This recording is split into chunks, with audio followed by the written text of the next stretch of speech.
mbokk yi jërë ngeen jëf ñu ngi leen di gërëm rafetlu seen ànd ak rajo Futurs Médias benn waxtu jot ñu jukkil leen xibaar yi. Barthélémy Ngom. li ci gën a fës client wu Dakar Dem Dikk ci jële gi ñu jëlee maître Moussa Diop ci bopp kër ga teg fa keneen di Omar Boun Khattab Sylla nee nañu nag ki dem ak ki ñëw yëpp loolu lépp daal garaawul li leen ñor ci jamono ji mooy ñu yokk bus yi ndax toogaay gi ci arrêt yi métti na te yàgg daañu leen gën a xamale it ka fa ñëw bees. ñawoon ay liggéeykat ca Dakar Bamako ferroviaire te à la traité dakkal nañu grève ba ñu sumboon ay fan a ngi nii ndampaay ya ñu doon laaj ñu ngi tàmbali di leen ko jox. coowal aide alimentaire gi ñu fi doon séddali ñi seen loxo jotul seen gannaaw pënd mi wureegut gannaaw gi Marius Sagna of nag tey la xëy woolu kii di Babacar Diop njiital FDS gannaaw ak plainte bu nga xamante ne daf ko fa tegoon jëmee ci Mansour Faye Diop si ak Rayane Hachem bokk na ci li mu leen di tuumal wàllum fraude. xibaari biti réew Georges Déthié Diop nu ngi lay nuyu. maa ngi lay fay Barthélémy ca Mali militaire yi nag ca boppu réew ma tabb ay nit ñu bëri jamono ji ñuy waajal waxtaan wi jëm ci transition ba ci ñoom ñaari civil di ay conseiller bu njiital CNSP. Cour pénal international ñaawlu daan jëm ci wàllu koom yi États-Unis teg ci procureur général Fatou Bensouda Traoré ak kenn kamuy liggéeyal waa CPI jàpp ne attaque yooyee mën naa nasaxal justice internationale ak état de droit. yaatal gi ci kanam Georges Déthié Diop Cheikh Tidiane Diagne ñu ngi lay nuyu. maa ngi lay fay Barthélémy. ay wali gën a fës ci ñeel tàggat yaram. wàllu basketball danañ ko waxtaanee ak basketball Africa League yëf yi nag danañ ko amal lu yàggul dara ci weeru décembre ci Kigali di capitale bu Rwanda. Sénégal nag dana ca teew ka fa teewal moo di AS Douane ñoom nag ña ngay wax seen ambition ci gile journal danañ waxtaan itam wàllu football ak Ligue européenne des nations tey jii lañ koy daal di dooraat choc diggante Allemagne ak Espagne. wàllu Lionel Messi tamit danañ ko waxtaane ndax moom dana desandi waaw wala déet foofu la ci FC Barcelone lu mën a nekk la ci kàddu papam mi nga xamante ni moo di agent moom itam. yaatal gi ci kanam Cheikh Tidiane Diagne Koro News daan ci ànd ak soxna Nata Mbaye li ci yéeni kaye Kalaaji Assane Gueye gis-gis ak RFM ci njeexitalu xibaar yi ñooy waxtaane yori ñu société transport public yi prétexte bi di la xew ca kër gi di Dakar Dem Dikk.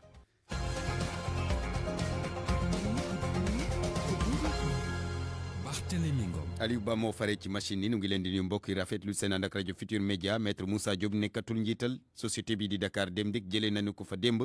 wutali ko ab magistrat Omar Boun Khattab Sylla moo fa ñëw bees fas yéene yore kër ga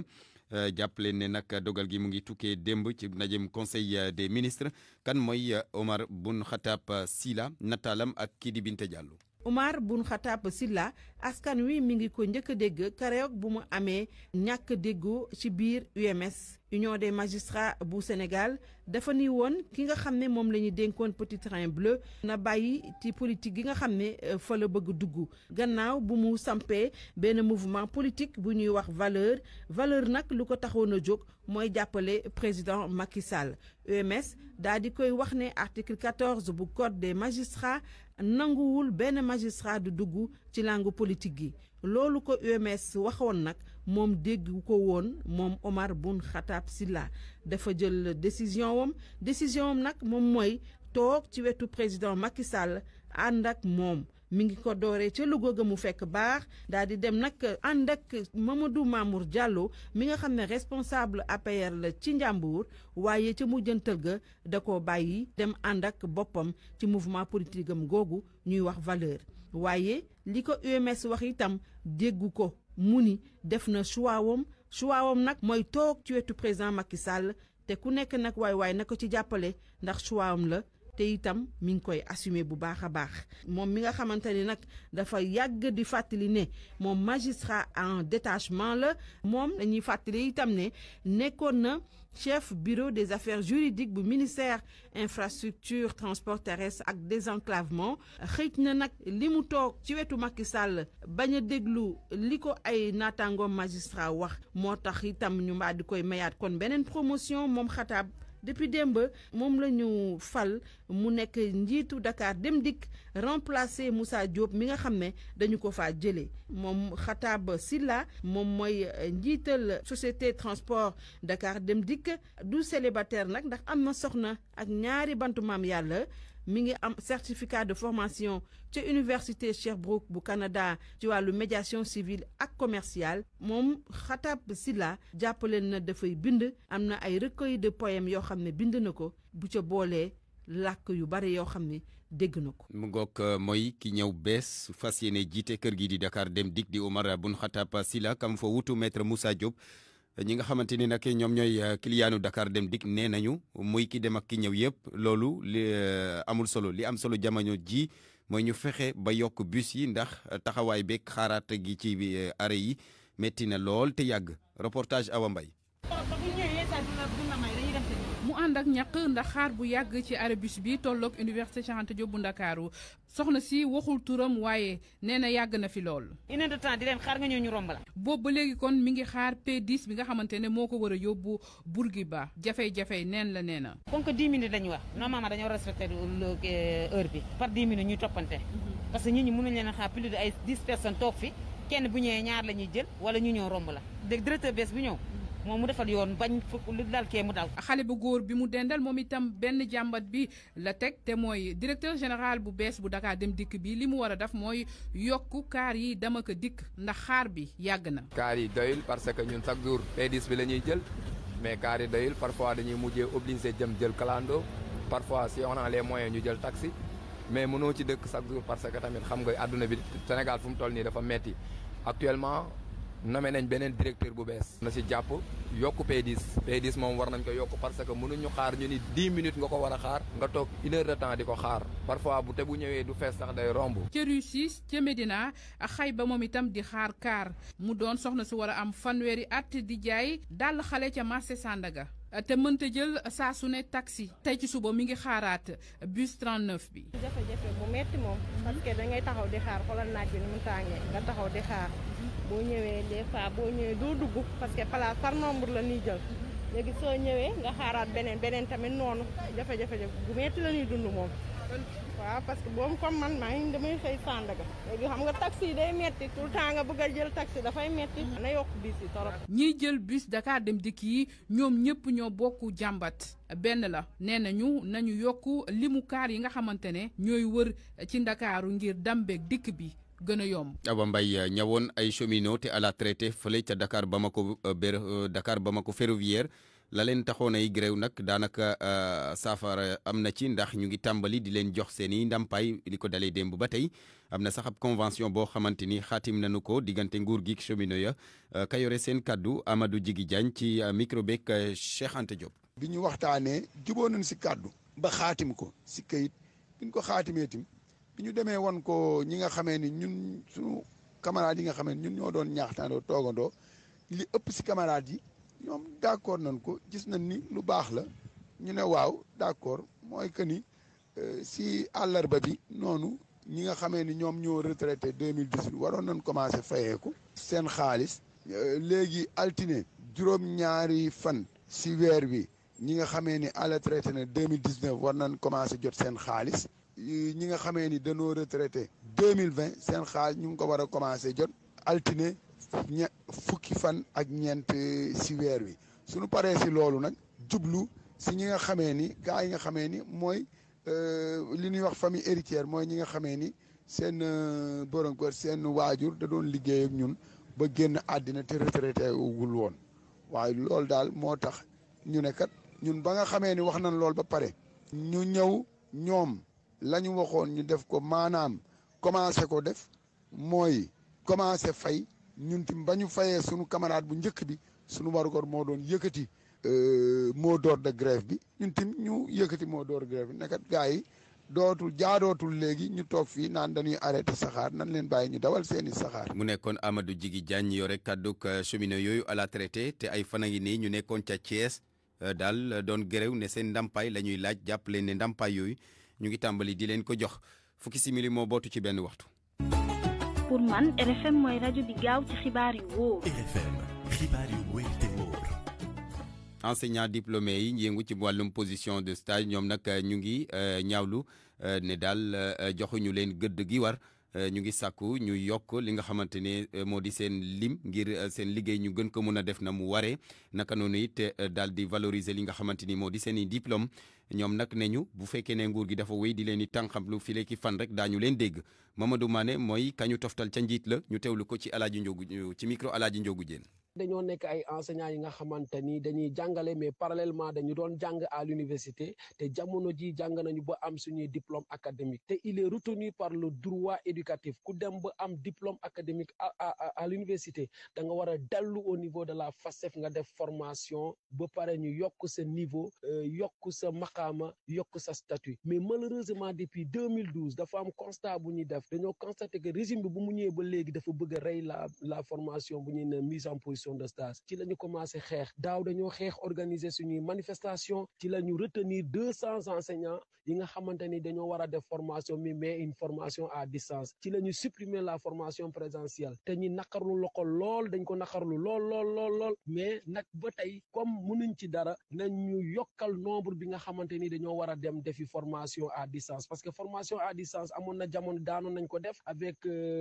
l'avènement des vacataires mais nombre bu ñu daan yóbbu pour def formation boobu dafa daan bari mais pourquoi pas avec cette formation à distance pour la mise en position de stage ñu bañ a mën a yokk aussi nombre bi ba tax na nag dañu bëgg aussi interpeller suñu leaders syndicaux yi ñi xam ni dañ leen fi fal pour ñu défendre suñuy cause mais malheureusement dañoo constater ni que la question de la mise en position de stage duñ ci wax parce que la plupart d'entre eux ça leur concerne pas mais nañu xam ni que ñun ñi nga xamante ni les concernés jóg nañu taxaw temm pour xeex vraiment pour améliorer suñuy diplôme. wax ci leneen ak kàddu yi nga xamante ni mu ngi tukkee ci njiitu réew mi démb ci ndaje conseil des ministres sàkku na ñu defar ko rapport bu yaatu ci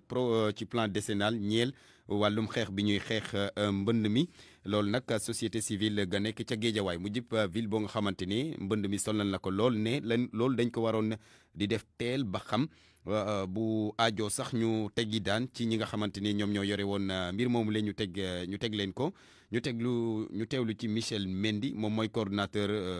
forum civil foofu la ca Géejawaay kàddu yi mu dénk Salif Sow. évaluation baax na parce que liggéey boo gis rek dafa laaj caytu mais li ci xaw a tee suñu xel rek mooy projet bi lancé nañ ko depuis 2012 ba président Macky Sall ñëwee ba tey 2020 ñu wax dañuy laaj un rapport détaillé sur le projet ci inondation la waaw li ñu mën a seetlu ci terrain bi par rapport ak loolu mooy tey 700 milliards yooyu ñu def ci projet inondation boobu pour jeexal inondation yi la woon notamment dans la région de Dakar mais tey dañuy seetlu taw moindre taw bu am Dakar mooy tali yëpp dañuy fatt mbedd yëpp dañuy fees dell ak ndox donc 700 milliards yooyu est-ce que réellement dugal nañ ko ci terrain bi bu ñu ko dugalee est-ce que def nañ liggéey bi jaar na yoon bi mu war a jaar pour mu am efficacité bi mu war a am donc boo xoolee ci seetlu mooy mun nañ jàpp ni projet bi bu dul échec total it li ko taxoon a jug réussir loolu li ko taxoon a jug fajul loolu yëpp laaj rapport nag ci liggéey boo xam ne li alalu mbooloo la dañ la ko dénk liggéey boo xam ne askan wi yëpp ñoo ko moom dañ la ko dénk loolu lu baax la mais li mu doon ay loo xamante ne ay nit ñoo fóotee est-ce que dinañ leen sanctionner est-ce que dinañ leen teg ay daan yoo xamante ne moom lañ war a teg ba nga xamante ne ëllëg buñ dénkee nit liggéey dénk ko alalu askan wi dina ko jaarale fi mu ko war a jaarale dina ko teg ci yoon pour ñun loolu moo gën a am solo mais bu fekkee da ngay laaj rapport pour laaj rapport rek dañuy jàpp ni wax ji dafi nekk léegi nga bëgg a calmer nit ñi rek ne damay laaj rapport ak yooyu alors que loolu amul benn importance li gën a am importance mooy rapport bi na doon rapport bu baax ensuite ki ci war a am daan ñu teg ko daan yi nga xamante ne moom la yelool ni ko yoon wax. Michel Mendy jiite société civile ga ca Géejawaay ñu wax ci tiis bi benn waay boo nga xamante ni mu ngi toll ci juróom fukki at moom la ñu agressé ba mu ñàkk bakkanam démb ci guddi ca Jaksaaw Bambilor néewam nag sapeur pompier jël na ko daal di ko yóbbu hôpital am na ab enquête bu nga xamante ni police ubbi na ko ci fukki simili ak ñeent moo bootu ci benn waxtu. ak RFM kumpa jeex na. coowal suuf ñu waxati ci jëm ca Jurbel foofu nag kuréel gi nga xamante ni moo ëmb askanuk Ndaayaan ñoom ñooy sàkku ñu delloo leen seen suuf si nga xamante ni moo wër lii di seen aire de jeu ba ndaxte dañ gis ne loole dañ ko jël daal di ko jox koo xamante ni ab privé la ci lu tegewul ci yoon ñoom nag nee ñu bu ci nguur gi waxul daal leneen mun na ci tukkee Pape Diouf yore seen kàddu ci micro Babacar Diouf. les habitants de Ndayane ñoo dajaloo fii tey ci terrain bi pour ñaxtu suñu suuf si nga xam ne dañ koo jël caxabee ko daggatee ko ci anam boo xam ne dëppawul ak yoom ñun nag ci information jëlee ci monsieur le maire xamal nañu ne suuf si dañ koo séddale ci dañ ko xaajale ci ñetti part benn bi mooy agent voirie mairie bi ci topp mooy chef centre cadastre ak chef impôt et domaine te loolu du ànduñu ci te duñ ko bàyyi mu jàll. ba loolu amee bind nañ correspondance adressé ko préfet bind gouverneur ba léegi ñoom ñu ngi tekki tekkaaral kenn adduwul yàbbi ci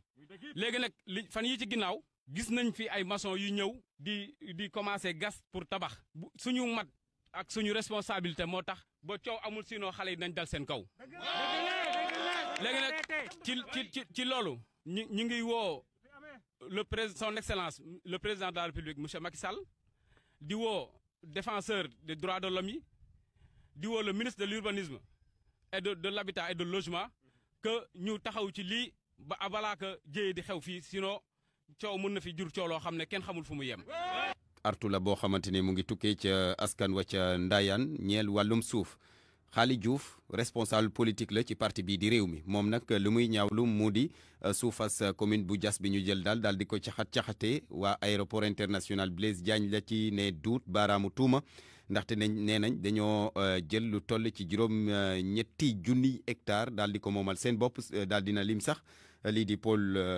urbain bu Dagga Xolpa moom Xaali Diouf di secrétaire général u cadre parti réew mi di it coordonnateur parti bi moo nekkoon ci commune bu Diass moo nekkoon gan ak RFM matin tey kàddu yu mu dénk Georges Déthié Diop ak Babacar Fall. tey boo doon jël xayma c'est-à-dire 80% de nos terres ont été pris par l'État du Sénégal mais boo ko doon jël juste en une minute une photographie AIBD ça s'étend sur 10 000 hectares dont 8 000 dans la commune de Diass ils ont construit des immeubles là-bas au nom de l'ASECNA ils n'ont pas dédommagé la population 8 000 hectares boo ko bëggee natt rek da ngay xool comme aéroport de Dakar Yoff l'aéroport de Dakar Yoff est de 800 hectares donc 8 000 hectares c'est 10 fois 800 hectares nga jël pôle économique Dagga Xolpa le pôle urbain Dagga Xolpa moo gën a yaatu ci pôle yëpp parce que c'est presque 3 000 hectares exactement 2870 hectares mu jëlee ko dans la commune de Diass te li ci gën a doy waar mooy daf ko jël ci jël boo xam ne population bi xamuñu ils ne savent pas exactement lan mooy limite pôle bi xamuñu exactement qu'est-ce que ça veut dire un pôle urbain ñun tey aujourd'hui li ñuy wax mooy que tey certes il y a des projets sont des projets d'utilité publique mënuñu ko bañ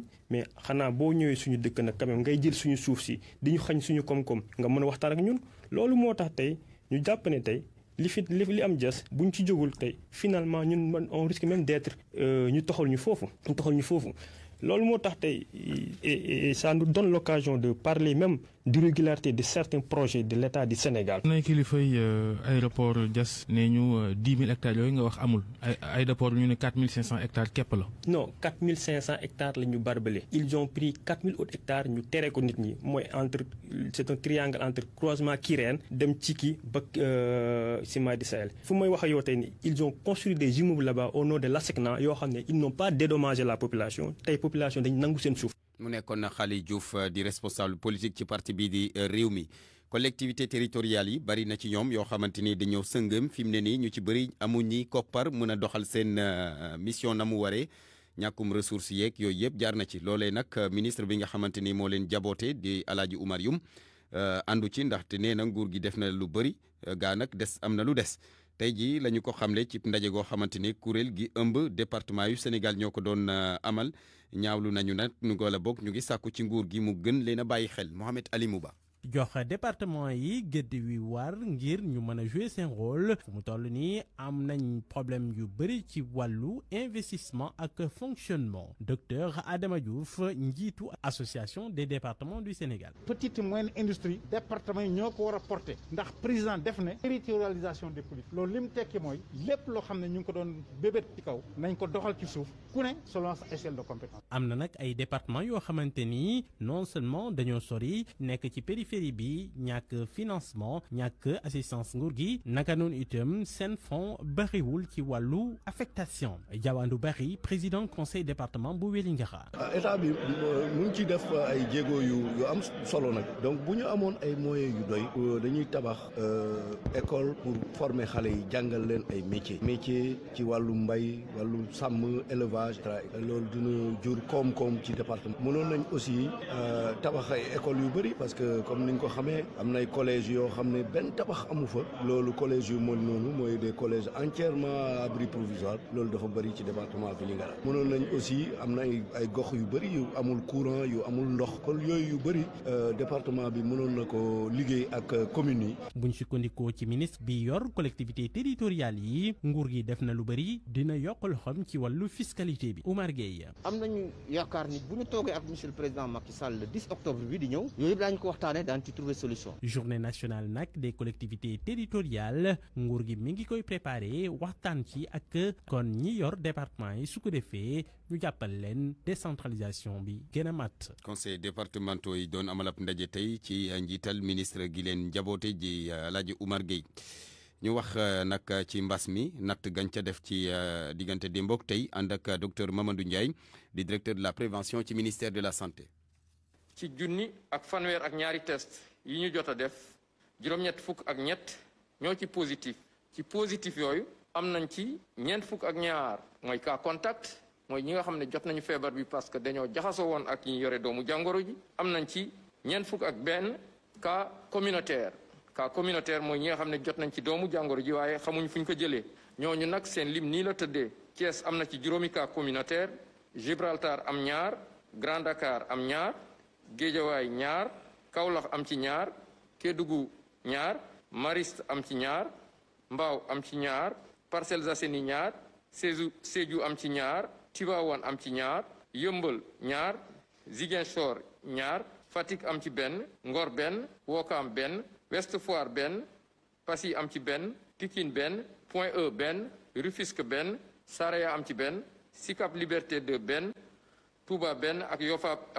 benn ñeent fukk ak juróom-ñaar si malade yi ñu entré woon hôpital wér nañu bés ni ki tey dinañu génn bu ci yàlla àndee fanweer ak ñett ñu nga réanimation kenn ñàkkul bakkanam bésu démb alarba ñaari fan ci weeru septembre biñ nekk ñeneen ñi des hôpital ñu ngi am tan ci bésu tey dalee ko ci kaa bu njëkk ba Sénégal wàññi na fukki junni ak ñett ak juróom-ñetti téeméer ak ñaar fukk ak juróom-benn ñi nga xam ne jot nañ ci doomu jàngoro ji ci ñooñu nag juróom-ñeenti junni ak juróomi téeméer ak juróom fukk ak ñett wér nañ ci ñaar téeméer ak juróom-ñett fukk ak juróom-ñaar ñàkk seen bakkan mu des ñetti junni ak juróom-ñeenti téeméer ak juróom-ñett fukk ak juróom ci lalu hôpital yi wala ci loxo docteur yi. docteur Mamadou Ndiaye feebar bi di mbas mi nag am na ay njeexital yu jéggi dayoo ci ay secteurs yu bëri waaye nag wàllum hôtel bi ñoo ci gën a sonn liggéeykat yu bëri ñu ngi ci chômage technique muy lu métti lu ñuy dund bés bu nekk ay weer ñu nekk di ko dund. ñu ne nag fi mu ne nii yegg si nañ foo xam ne daal mënatuñu continuer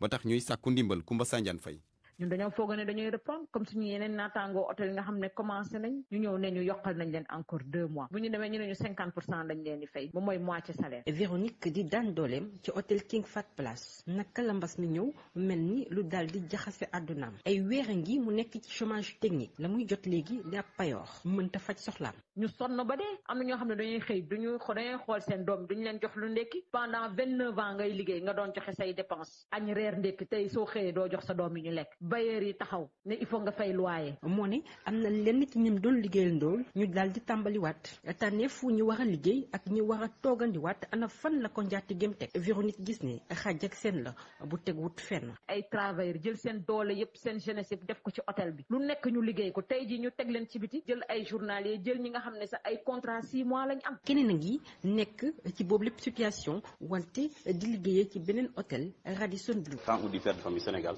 xam ne nu mu métti xam ne charge yi nu mu bëree donc am nga jabar am nga doom am nga yaay am nga papa am nga mag ak rakk et que boo seetee benn famille da nga gis kenn rek moo fay liggéey donc lépp day taxaw benn soxla xaarul te en plus am na décret présidentiel bu génn depuis lors pour banques yi suspendre seen coupure ici au niveau du verse des créanciers mais ba léegi il applique ñu ngi coupé. moom mu yor soxna ak i ay doom bu weesoo la mu warloo ko waa këram ngir ñu mën a dund banque yi ngi leen di bëgg a rey ndax dawaluñu benn yërmande. Imaginez-vous on coupe 30% de votre salaire au niveau de votre entreprise nga ñëw dem banque bi jël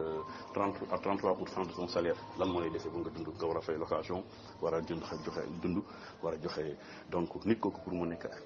nekk à jour day nekk problème. Il y a beaucoup de gens qui ont des problèmes de location mënuñ fay seen location ñu am problème ravitaillement ils ne parviennent plus à nourrir leurs enfants comme il le faut bu ñu feebaree duñ mën a faju parce que situation bi dem na toll na foo xam ne si critique trop critique même. liggéeykat yooyu nekk ci chômage technique di jotandi seen xaaju payoor wala lu ko ëpp tuuti boobu léegi ay weer bëgg ñu lu dul lenn delluwaat ci seen poste ci bu ñu xamee ne ëttub hôtel bu ñu nekk daal dina woon am enveloppe juróom-ñaari milliards ci suñuy koppar ci fonds force Covid 19 ngir boobu secteur bañ a nërmeelu. RFM bitim réew. ñu ngi lay dalal Georges Déthié Diop. maa ngi lay fay Barthélémy. ñu dem ca Mali fa lañ koy tàmbalee daanaka nag ay fan a des rek ngir ñu tàmbali lii di waxtaan wu yaatu mu ca réew ma waaye nag militaire ya ca nguur ga moom ña ngay tàmbali tàbb ay nit. waxtaan woowee sax weekend gi lay door weekend bi lay doon samedi ak dimanche waaye laata loolu ñi nga xamante ne ñoo di militaire ya am na ay postes yi nga xamante ne tàbb nañ ci ay nit bokk ci benn bu nga xamante ne conseil spécial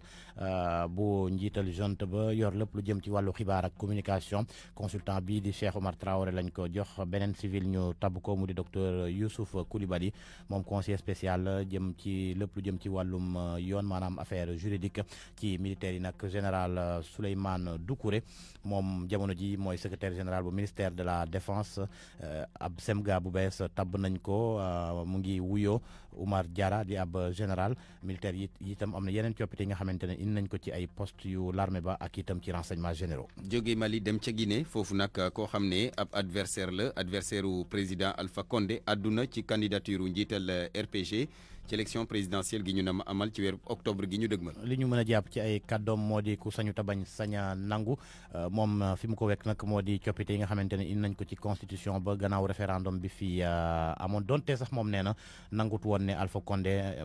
jéem a am ñetteelu mandat. ñu déglu Mamadou Sylla di njiital parti bi di UDG Union démocratique bu Guinée jokkoon nañu ak moom ci Conakry Cheikh Tidiane Diagne moo tekki ay kàddoom. c'est vrai que si ton adversaire. waaw gis ngeen ko suñu adversaire moom nag daal na soppi li nga xamante ne moo di constitution bi ba war a mën a doon candidat ngir samp ndëndëm pour un 3e mandat. léegi nag comme ñun daanaka mënuñu si lu bëri donc dañoo décider déposer li nga xamante ne daal mooy suñu candidature jàmbaarloog moom te am yaakaar ni tam peuple bi danañu votel waaw élection yi moom danaa ci bokk mais dama jàpp ni tamit dafa am ay préalable maanaam li ko jiitu nag moo di fichier bi ndax loolu foog ñu waxtaane ko ndax gis nañu élection législative yi la weesu woon itam ci wàllu fichier bi amoon na ay rëq-rëq yu bëri ba tax na foog ñu saytuwaat ko xool ndax fichier bi fiable na léegi nag bu loolu weesoo itam am na yeneen i mbir yi nga xamante ni foo rek ñu poser ay question gën di indi ci ay leeral bu ko daa defee danañu xam waaw wala déet danañu confirmer suñu candidature ci élection bi mu déet waaye du ci mënti am rek ñun jàppaleen ni daal lu ñu tax a jóg moo di suñu réew te bëgg nañu lépp li nga xamante daal sumb nañ ko ñuy sóobu ci élection yi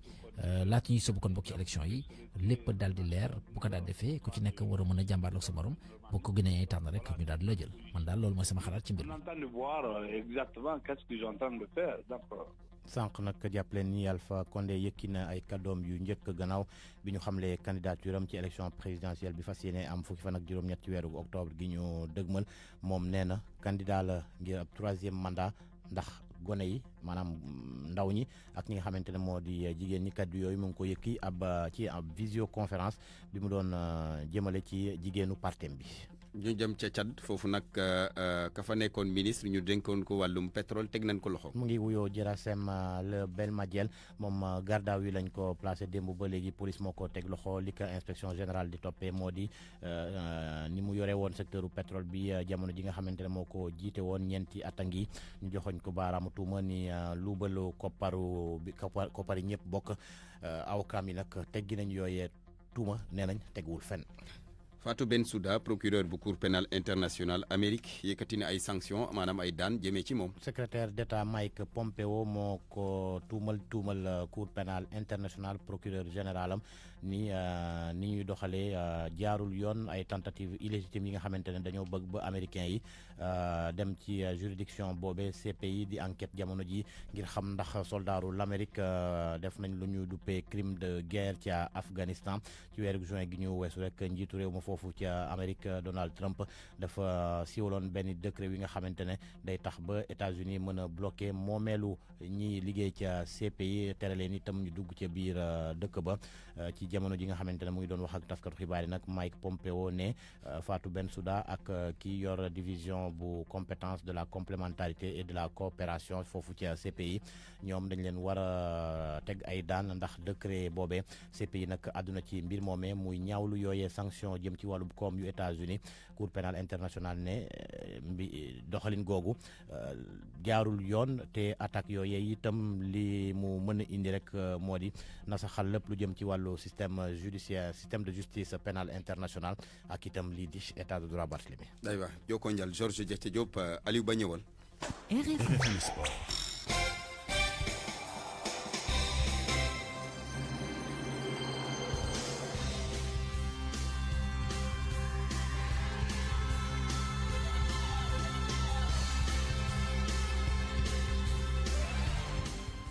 Cheikh Tidiane Diagne ñu ngi lay nuyu. maa ngi lay fay bay Barthélemy mu nuyoo tey neexuma de. lu tax. booy nuyu kay da ngay suuri sax. da nga doon dugg si ci studio bi toog. waaw noonu la xam nga rek yow xam nga nu mu demee. yow daal il faut que ñu ñàkk sama ay waa minutes ji rek xam nga nu mu demee actuellement fii nii sa morom jóg nga toog la may ma jàmm nag voilà. acca ñu wax ci wàllum basket Africa League ak AS Douane mi nga xamante ni mu ngi waajal tournoi bi fas yéene am ci weeru décembre. waaw juróomi fan jàpp ñaar fukki fan ci weeru décembre lañ koy daal di amal ca Kigali di capitale bu Rwanda di basketball African League di jongante bi nga xam te ne dañ ko jagleel club yi Sénégal nag ka leen di teewal moo di équipe bu Douane ci wàllu góor ñi ñoom nag danañu daal di kon bokk découvrir compétition gu ni mel waaye am nañu ay ambition ci cadre seen entraîneur di Mamadou Gueye Pape bi ñu déglu ko ci micro Soda Thiam. xanaa am mbégte rek di retrouver waa terrain bi am mbégte tamit di représenter Sénégal si événement bi nga xam ne moom mooy doon événement bu gën a rëy si Afrique si at yi ñu jëm donc di ko préparer bu baax a baax ak xel bu dal. mën naa wax dina metti mën naa wax du metti ndaxte ku xam doon xam ne équipe bu professionnel la. équipe bi nga xam ne dafa am habitude relever ay challenge yu difficile te autorité douanière yi tamit ñoom ñëpp mobiliser wu nañ nu mu waree pour mettre vraiment joueurs yi dans les meilleures conditions de reprise sur le plan technique malgré mbas mi depuis boobu ba tey nag maa ngi liggéey ak suma staff pour vraiment espérer représenter dignement notre pays fële sa Rwanda. AS Douane ci jongante googule dana taseek AS Police di équipe bu Mali AS Salé bu Maroc ak itam Petro Atlético Luanda bu Angola ak GSP bu Algérie. ñu dal di wax ci mbirum Lionel Messi moom ndax dana desandi waaw wala déet foofu la ci FC Barcelone coow li nag moo di yëf yi leeragul waaye ci kàddu yi nga xamante ni bawoo na ci waajuram bu góor doon itam lii di manager am di Georges Messi la mu xam ne ni moo di loolu lu war a mën a nekk la donte jamono gi nag amagul dara li nga xam ne leer na waxtaan sumb nañ ko waaye gindee ko jot a gi ci am ndax Messi mbébétam woon moo di fexe ba jóge ci FC Barcelone daal di wutali beneen équipe waaye mu mel ne ki lu ni mel daal kon tàmbali naa am ab coppite ba xel war naa mën a njort ni ki di Lionel Messi boo moyul dana desandi foofu la ci FC Barcelone ba déwén laata muy dem librement. waaw dana leer fii la ki fan Cheikh Tidiane Diagne wàllu football ak Ligue européenne des nations match bu am solo moo koy ubbi tey. waaw diggante Allemagne la ak Espagne buñ ko waxee xel mën a jàpp ni match boobu choc la ci ouverture première journée bi match boobu danañ ko amal ci bu 18h45 jotee di heure Ndakaaru ngeen mën ko déglu itam en direct ci rajo Futurs Médias dina am itam googule jamono yeneen jongante yu si mel ni diggante Ukraine ak Suisse Irlande moom dana fekk Bulgarie ci dëkkam Russie dana taseek ñii di waa Serbie Barthélemy. Mauritanie moom ëllëg la ñuy tàmbaliwaat lépp lu jëm ci wàllum football. waaw seen championnat dañ ko daal di door gannaaw bu ñu toogee ab diir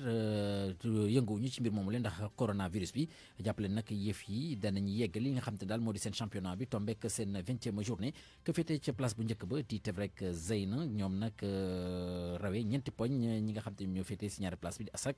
jàppale nag Tevrek Zeyna googule moom ëllëg dina taseek ñi nga xam te ñoo di waa AS Tidjika Modou Amadou Niang moom moo di entraîneur bu équipe boobule di Tevrek Zeyna moom nag ma ngay wax ci préparation bi nga xam te ne jot na ko def ngir mën a sóobu ci jogante gi si buñ ko dooree ni ki ëllëg ñu déglu ko ci micro suñu naataango kii di Aba Diédhiou. dañu amoon ay programme yi xam ne dañ ko joxoon joueurs yi ku nekk ko def si sa côté laata ñuy dajaloo pour def entraînement collectif bi fédération joxe kaddu bi nii nañ ko commencé. Bon si loolu def nañu préparation bu ñu war a def yëpp sur le plan physique ak technique organisation yooyu donc booba léegi joué nañu 3 matchs amicaux yi nga xam ni bon ñett yëpp bon gagné nañ leen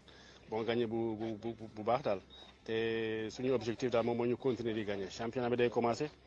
le 4 te ñun ñoo nekkoon ci kanam te suñu objectif moo doon continuer yàlla ma ñu nekk ci kanam toujours et ñoo si yoon boobu daal te suñu objectif mooy suñu objectif équipe bi année bi moom moo daal jël ay trophée ay coupe comme équipe bi tàmmoon naka bu ñëwee aussi loolu ñu bëgg delloo si waat. ok kon bokk Barthélémy fi lañ koy daal yemale xibaar tàggat yaram yi. jërëjëf Cheikh Tidiane Diagne rek incha allah. waaw bu soobee yàlla fajar gi bu soobee yàlla. waaw incha allah jaajëf. RFM rajo askan wi. Coro News xibaar mi ñeel mbas mi ci àdduna si ànd ceeg soxna Natta Mbaye. ci benn semaine képp àdduna bi wàññi na daanaka lu ëpp fanweer ak juróom-ñetti junni nit yu faatu ci Covid 19 bile ci alxames gi ñetti fan ci weeru septembre kon ñu jàpp ni lu ëpp juróom-ñetti téeméer juróom-ñaar fukk ak ñaari junni ci ay nit ñoo ci ñàkk seen bakken ñi feebar moom jéggi nañu ñaar fukki million ak juróom-benn ak lu topp fële ca États-Unis ñoom la fa faatu toll na ci téeméer ak juróom-ñetti fukk ak juróomi junni kilifa ya fa nekk rawatina ñi ngànk paj mi laaj nañu juróom fukki état yi nekk foofu le rawatina dëkk yu mag a mag yi ñu waajal seen bopp ndax fileeg ab diir bu gàtt dinañ tàmbali di séddale ab vaccin ñu ne sax fileeg ndorteelu weeru novembre kon laata élection présidentielle bi di am foofu la bu ñu sukkandikoo ci benn yéenekaay bu fa nekk di Wall Street Journal nee na directeur yu CDC di centre de prévention et de lutte contre les maladies semaine bale weesu bind na benn bataaxal jagleel ko état yi nekk foofu yépp ne leen nañu jël bépp matukaay laataa ñuy séddale vaccin yooyu le États-Unis précommandé na ay millions wu dose ñaari société pharmaceutique yooyu ñu naan Pfizer ak Moderna ginnaaw États-Unis ak Brésil Mexique mooy ñetteeli réew bi gën a ñàkk ay doomu aadama ci mbas mi daanaka juróom-ñaar fukki junni mu raw lu bari ay réew yu ci mel ni France Italie Espagne wala Royaume-Uni xayma boobule sax weesu na lu bëree bëri li kilifa yi doon njort sooy xool sax semaine bale weesu jàng bi dooraat na waaye ci kanamu télévision bi ci lu toll ci fanweeri million ci ay ndongo bu ñu demee ba ca Italie te nekkoon chef du gouvernement ay jamono di Silvio Berlusconi moom dañ koo testé positif mu am jàngoroy Covid 19 boobule mi ngi toll ci juróom-ñetti fukki at ak ñeent waaye docteuram nee na amul benn màndargay jàngoro boobule réewu Italie ci jamono ji li fa faatu ci ay nit jéggi na fanweeri junni ak juróomi doomi aadama Royaume-Uni moom moo jiitu Italie sax ci lim boobule ndax ña fa faatu daanaka romb nañu ñeent fukk ak benn junni kilifa yi nee nañ ba léegi quatorzaine bi dafay des ci képp ku jóge fële ca France ñëw foofule ca réew ma Belgique moom tamit lu ñu mel lay imposer yenn ci ay français yu bàyyeeku ci diwaan yi ñu naan zone rouge maanaam fa mbas ma gënee metti foofu ca réewum France te réew mi fileek mars dina jot loo bu njëkk ci vaccin ñu dem ca Chine fa nga xam ne fa la lépp bàyyeekoo juillet ba léegi ñu ngi testé ay vaccin ci ay groupe à risque réew mi ñoom kilifa yi la ñu jàpp mooy sax ni fexe nañu ba xeex virus bi bu baax a baax bés bi lay weesu liñ fa wàññi ci ay nit yu bees yu amee jàngoro bi toll na ci fukk ak benn mbas mi fii ci Afrique nag Égypte jàpp leen ni million doomi aadama boo jël juróom fukk ak juróom benn yi ñoom ñoo ci faatu Nigéria moom li mu am ci ay doomu aadama foofu takku na daanaka téeméer ak juróom-ñeent fukk ak benn million la fay faatu téeméer boo jël benn la ak lu topp kon ci jamono ji wàññi nañ ci Nigéria lu toll ci junni ak ñaar fukk ak juróom-ñetti nit yu fa faatu ñi amee jàngoro bi juróom fukk ak ñeenti junni lañu Afrique du Sud moom ba léegi moom moo jiitu ci réew yi mbas mi gën a sonal fii ci continent bi jamono ji am na lu ëpp fukk ak ñeenti junni nit yu si faatu ña amee doomi jàngoro bi seen yaram ñu ngi toll ci lu ëpp juróom benn téeméer ak fanweeri junni booy xool kon téeméer boo jël ñaar yi ak lu topp ñoom ñoo ci faatu Mauritanie ñoom li ñu am ci limu doomu aadama taxu koo takku noonu ndax ñeenti million la ak ñeenti téeméeri junni ak lu topp waaye dafa mel ni jàngoro bi la jël na leen ndax téeméer ak juróom benn fukki nit ñoom ñoo fa faatu kon téeméeri nit boo jël ñaar ak lu topp Sénégal moom tey jëlee ci alxamis gi ñetti fan ci weeru septembre juróom-ñetti fukk ak ñetti nit ñoo amee jàngoro bi amul kenn ku faatu nag.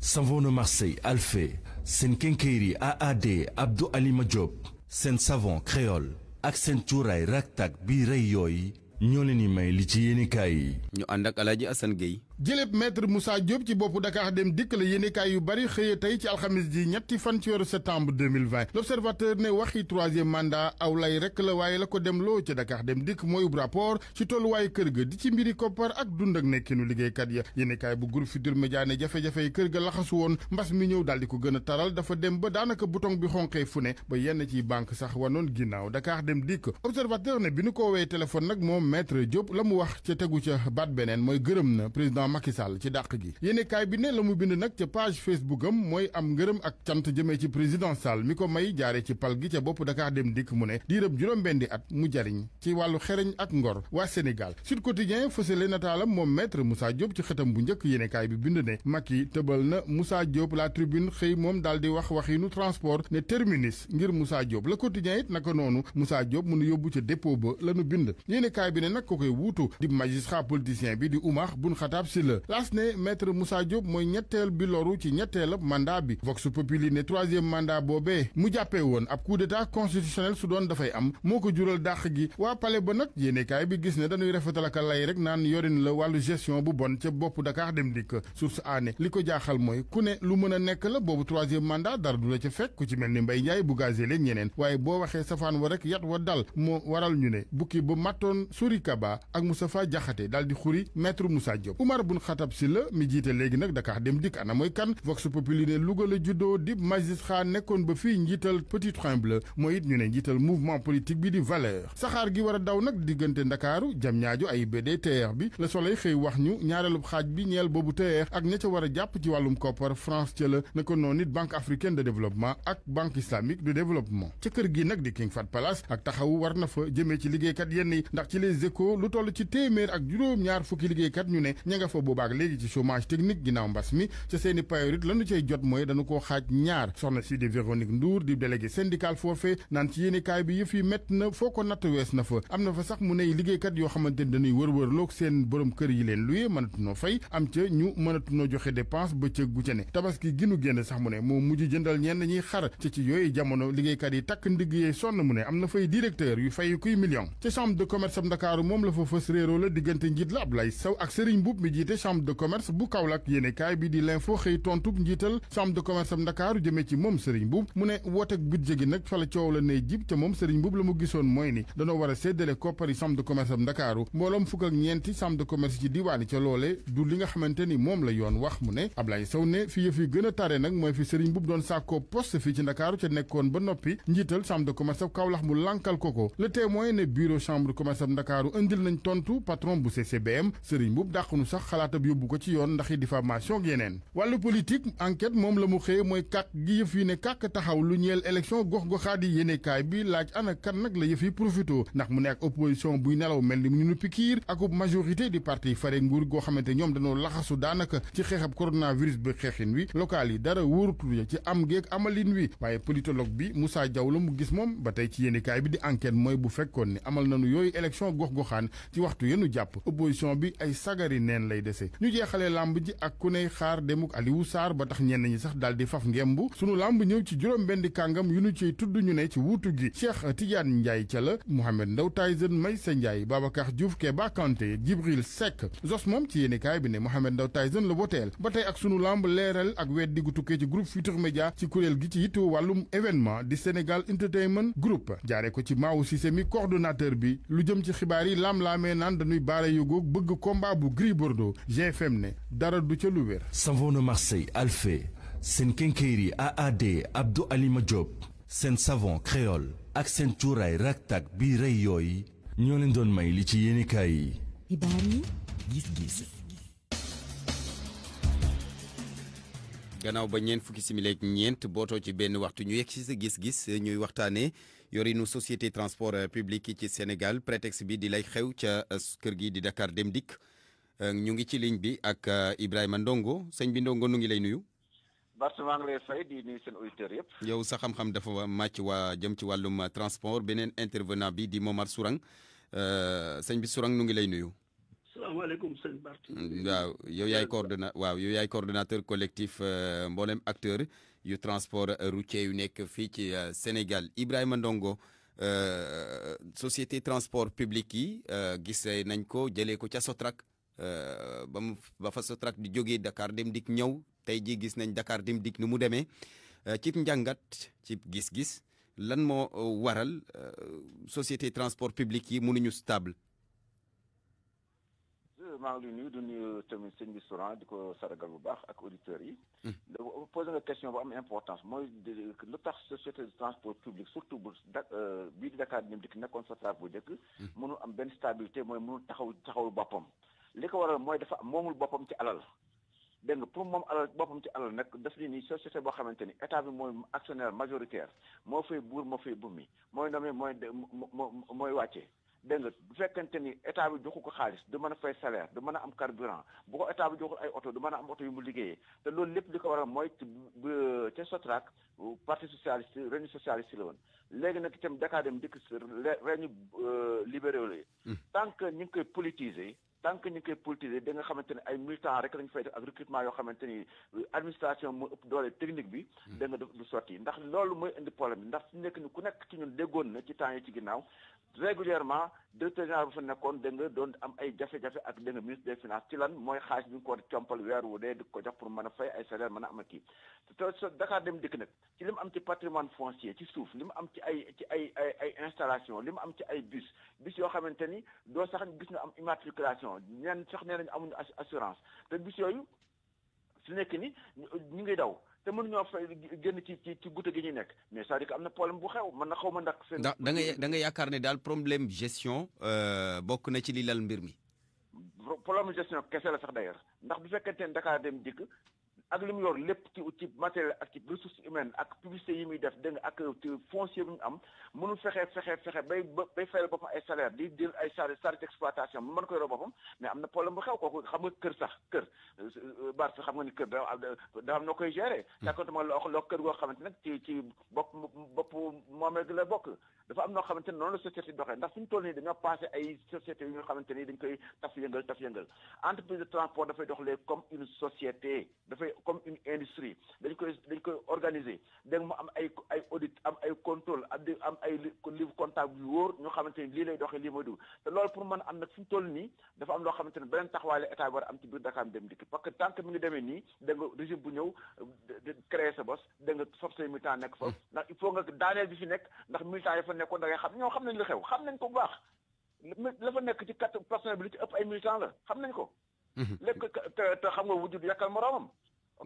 d'accord dinaa ñëwaat si yow léegi monsieur Sourang yaakaar nga ne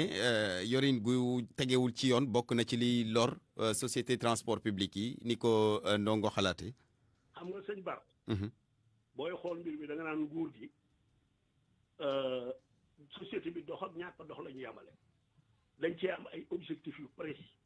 ca régie des transports du Sénégal ba mu verté ci Sotrac bi mu verté ci Dakar Dem Dikk bi mu blanc ak ci tey ji bi mu nekkee marron beige ñoom benn arrière lañ ko benn genre béeg lañ ko def boo xam ne ji ca la ñuy régler seen i ay problème de militant nit koo xam ne ci xamul dara ci oto du gestionnaire nga dénk ko société ba pare politique la muy jëkk a def mooy day asseoir une base ba fa mu koy wutee fa lay recruter fal bu ko ministre bi laajee. mais est-ce que recruter ay militants ci kërub liggéeyukaay société publique war na mën a tax société bi sooxe. yaakaar naa lépp a ngi basé wu ci gestion bi. xam nga société recette et dépense. bu fekkee te ressource ne couvre pas tes dépenses. tey li ma doon li directeur bu bees yi li ma koy wax na def un audit du personnel par rapport aux besoins de Dakar Dem Dikk. ndax da nga yaakaar ne parc bi Dakar Dem Dikk am fi mu ne nii warul mën a demal boppam même su fekkee ne nguur gi war na ko jox. mais parc dafa war a mën nguur gi waratu koo jox parce que c'est une société anonyme. léegi moom parc bi mu am su fekkee am na personnel bi nga xamante ni moom la war a am képp je ne peux pas comprendre bu bañ a dox mais bu fekkee da ngay recruter ay nit ñoo xam ne ñi liggéeyu amaluñu njariñ société bi exploitation bi war leen a supporter mais du mën a dem seen Bart. li am bay dëgg mooy. nga yaakaar ne daal lu ñu liggéey day dem ci charge salariale yi. moom kay xam nga lu may wax. dama naan dafa mel ne rek benn entreprise bu parti bi pour massifier ko. ca PS ak APR ak ca PDS ci yam li am ba wóor mooy suñu bëggee Dakar Dem Dikk baax nañ ko privatiser mais une privatisation intelligente. état moom lii ñi ñu def un appel d'offre privé yi indi seen ay oto di daw ci ligne yi état di surveiller bu weer dee ñu fay seeni redevance ñu entreprise ñu yori ligne yi wala bu ñu deful loolu directeur général dinañ ko def appel à candidature mu am un mandat ñu choisir des administrateurs qui ne seront pas un conseil d'administration chambre d'enregistrement des décisions de la direction générale mais bu jouer son rôle pleinement mais def appel à candidature aussi teewul yenn saay nga ñëw gëstu yorin wa waaw non dama ne boo defee appel à candidature ki nga xamante ni dafa jàng ba am xam-xam yaakaar naa ni xoolal kër gi mais du compromettre boppam mais ki nga xamante ni politicien la ci bëgg naa nekk maire bëgg naa nekk ministre mais lu mu mën a def ba nga dégg ko dana ko def Sénégal Dem Dikk ku ne xam na ni biñ koy créer dana indil problème Dakar Dem Dikk et loolu moo am parce que ñun bi ñu demee ci ministère bi wax leen ko dañu nit ñi waru ko def ndax ci ay domaine de compétence am mais dafa bàyyi ba président Macky Sall di dem Podor mu lancé bus yi ministère bi kenn ñëwu la wax loolu mooy li am ca ñoom mënuñu ko weddi parce que secrétaire général ba ñu ko waxoon gis nga réew mi bu fekkee dañ ko bëgg a defar dañuy xoolante bët ci bët waxante dëgg Dakar Dem Dikk je ne puis comprendre mu nekk société anonyme état di ko jox ay oto yu mu mënul a fay ça prouve qu'il y a des recettes mais où vont les recettes parce que même sax bu ñu sukkandikoo ci kàdduy syndicalistes yi Ibrahima Ndongo bu ñu sukkandikoo ci kàdduy syndicalistes yi bus yi paan sax yenn saay pour ñu am pièce de rechange dafay xaw a métti. waaw xam nga loolu mooy problème mooy naka ngay mën a amee benn gamme boo xamante ne oto yi yëpp benn gamme bi la dégg nga même fournisseur bi la nga jënd ko indi ko ñu bees pour te mën loo am stock mais kooku logisticien bu nekk ak professionnel bu ne xam na ni boo commandé si oto li ngay njëkk a xalaat mooy service après vente est-ce que te assuré na. oto buy daw de moom dina paan. mais voilà bu fekkente ni mën loo assuré bu koy commandé nga war am dégg nga au moins 10% du montant bi nga commandé dégg nga en pièces de rechange disponible moo xam ay pont la moo xam ay boîte la ay moteur la ay pare-brise la ak yooyu yëpp da nga ko war a am ñu taxaw. dégg nga bu ngay commandé oto bi ñoo loolu commandé oto bi ñoo war a ànd ñëwandoo sax d'ailleurs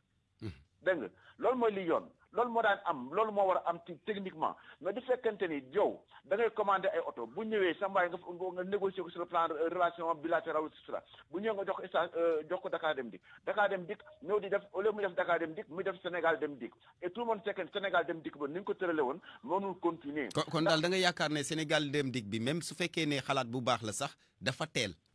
non dafa teel non seulement mais concurrence bi mu indi moo dul yoon ndax xamul tax te yow boo amee oto dégg nga da ngay am licence urbaine wala licence interurbaine mais afti mënul def Sénégal Dem Dikk fi mu nekk nii par exemple ma jox la loolu lu leer lu ko waral moo ni Dakar Dem Dikk mënul nekk da nga un serpent da nga à deux têtes mënul nekk def da nga ci biir dëkk bi ak bitim réew ndax biti dëkk bi ak bitim réew ndax bu ci nekk ci yooyu dafa am ay normes yoo xamante ni il faut ay agrément nga koy am ak licence boo xamante ni moo ànd ak loolu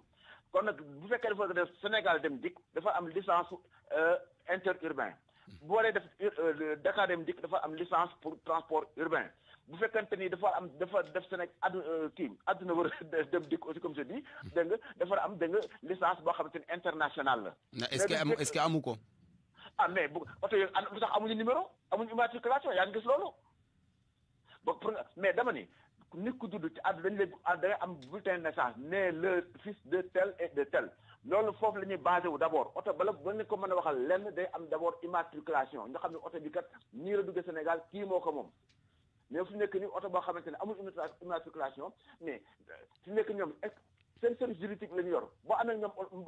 accident mais amul assurance seen service contentieux moo koy réglé te alors est-ce que tey jii des na nangu ku am ay oto nga am sa bopp sa service contentieux bañ a fay assurance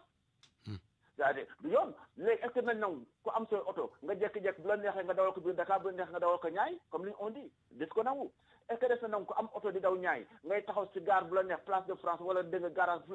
créé sa garage di am say heure di départ de nga te ñeneen ñi di rang ci yeneen garage yi am ñu droit ko fi def ñu da ngaa marode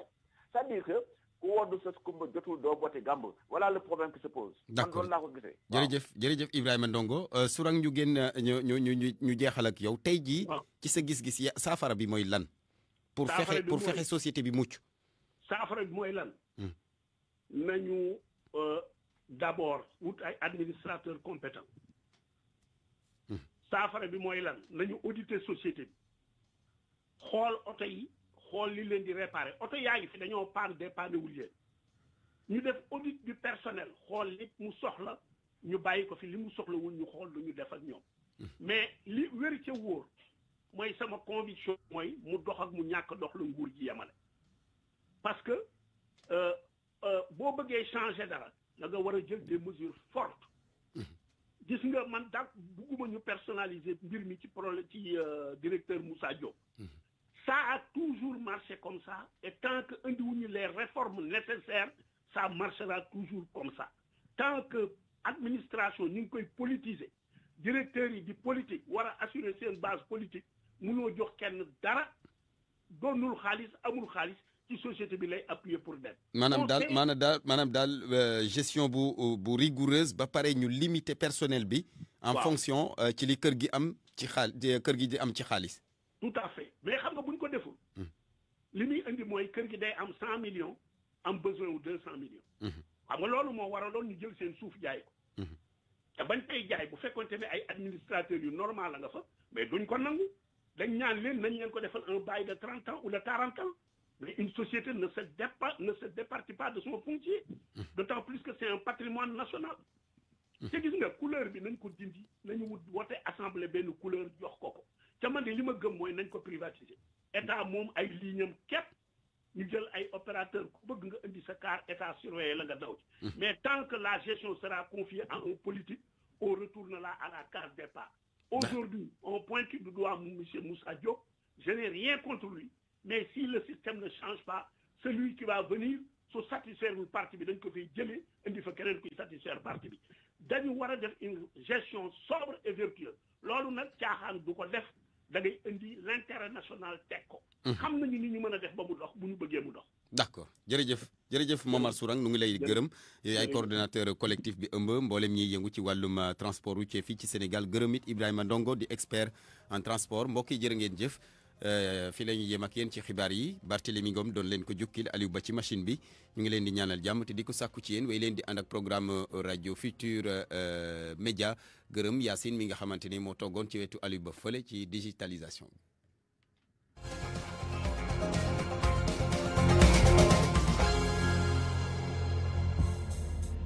Créole, savon de Marseille 100% naturel.